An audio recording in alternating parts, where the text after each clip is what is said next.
gotta be really loud because I wasted money on these piece of shits. Some lavaliers. The shit I saw on Amazon is bad. I gotta go get Rode. The ones that all the gym people use. So I'm talking loud. If it sounds like I'm screaming at you, I need to try to. It's bad because I took audio production class, so it's bad. I know it's bad, but I'm screaming at you so I can try to talk over the background noise, the tire on the roads, the engine in the car, the mic being this far away, even though it picks up only from right here. It's a lot going on right now, so that's what I'm gonna try to do until I get some new mics that's worth the damn and stop being cheap. But I still want to make these videos, get this content out, because I have a 40-minute drive to school in the morning and in the afternoon when I leave school. So why not make a new series and call it Car Seggs? If you know, you know. Got my girl right here. She in the cut. But yeah. I live in Louisiana. I don't know if I said that already. I live in Louisiana. So my roads aren't that bad. I just went over some bumps right here, as you can see the shake. But iPhone 14, do some work. We gonna see if you can do some work. Now, why are you here? I'm talking about my main event for UFC 299. Not the actual main event. I don't even want to say the people's main event. But for me, this is my main event. Dustin Poirier, Benoit St. Denis. Like I said, I live in Louisiana. Growing up in Louisiana, with Dustin Poirier being your favorite fighter and him always being in a fight that's dangerous, it's stressful as hell. Alright? It's pretty fucking scary. Because at any moment, he's always at danger to get finished.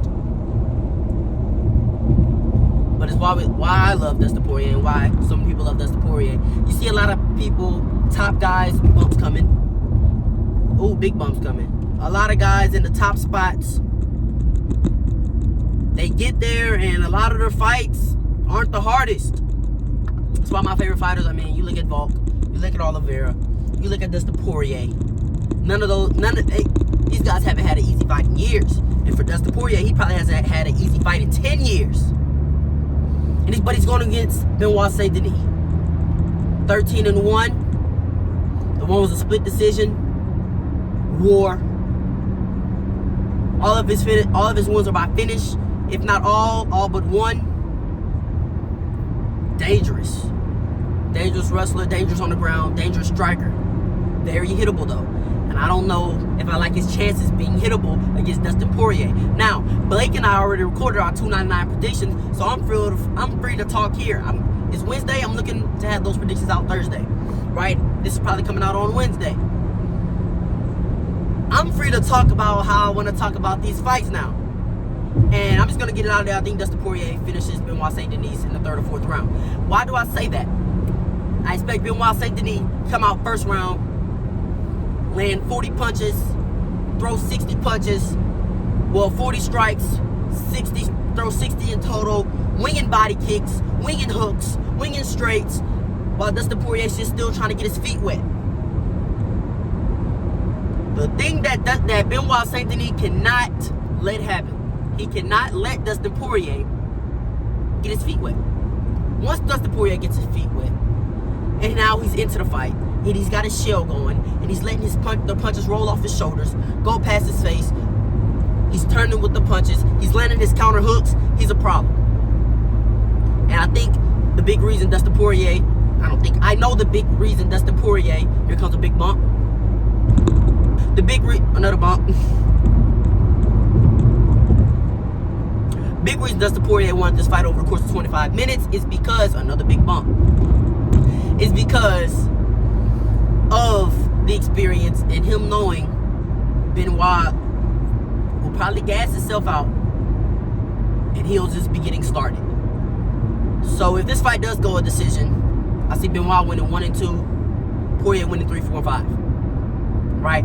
Because I do think Benoit with the heavy pressure, and he's going to be taking some damage. I mean, it's not going to be clean. He might win the output and the damage, but it's not going to be clean. He's going to get hurt. Watching Benoit's fight against Thiago Moises, I mean, Thiago was landing hooks because Benoit Benoit's wide open. I mean, he's flinging his hooks, chin in the air, dropping his hands, not really worried about what's coming back at him. I look at Benoit St. Denis' catalog, and I see Matt Frivola and Thiago Moises. Those guys can't hold a candle to what Dustin Poirier can do, especially when it comes to the feet and the boxing. A lot of shakes right now. I live in Louisiana. I'm sorry. I'm going to hold it. Especially with the boxing. So,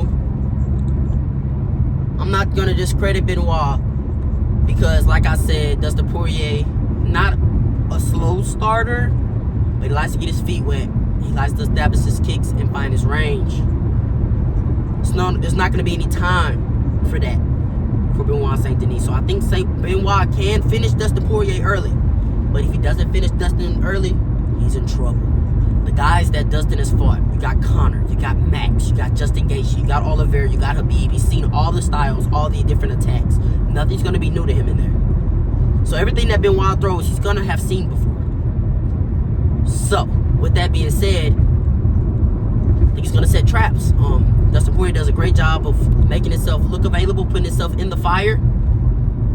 Just for the punches, like I said, to roll off his shoulders, go pop by his head, and him to land his counters. I think Benoit's going to be free money with counter left hooks. I think Dustin Poirier can nullify Benoit's leg body kicks with those long arms, punches down the middle. And we're being quick because I'm almost at school. These videos are meant to be quick. But I think Benoit's in trouble. I think if Benoit's smart, he starts fast, but he doesn't blow himself out. I can see Benoit thinking that he has Dustin Poirier, and he might hurt Dustin Poirier or stun Dustin Poirier for a moment, and he might unleash and not get the finish. Also, another thing, in scrambles, because I think there will be a fair bit of scrambles in this fight, Dustin Poirier does tend to give his back because he just tries to get up real quick. He does tend to give his back. I mean, we've seen Chandler take his back. We've seen, obviously, Oliveira, Khabib. His back's going to be available if scrambles are presented. But I have confidence Dustin Poirier can overcome that. One thing, though, we've seen with guys like Khabib and Oliveira, he'll sacrifice a round if he's on bottom, just so he doesn't get submitted or get in danger. I don't know how much he respects Benoit St. Denis' jiu-jitsu. We'll see. Because Chandler, he didn't really respect his jiu-jitsu that much. I mean, Chandler wrestled him to the ground. He's getting right back. He got right back up. You know? And that's his sub, Chandler. Just because Dustin Poirier hasn't had a lot of subs in his recent career, let's not forget about his featherweight days, early lightweight days, darce chokes, guillotine chokes. He's always pulling them. He's always going for them. And if that neck's available, if Benoit gets stunned and tries to then panic wrestle or tries to clinch, those neck attacks can be wide open. So, those are my quick little thoughts about this fight. This is my main event. I'll probably have another one out tomorrow about Cheeto and Sean O'Malley and why I think it has the potential to be Izzy versus Romero 2. I heard somebody else say that. I don't really remember. I heard who else I said that. It might have been, I don't know who else I heard say that. But yeah.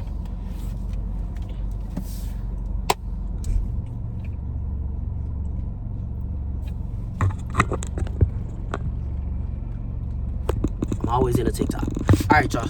Holla at you.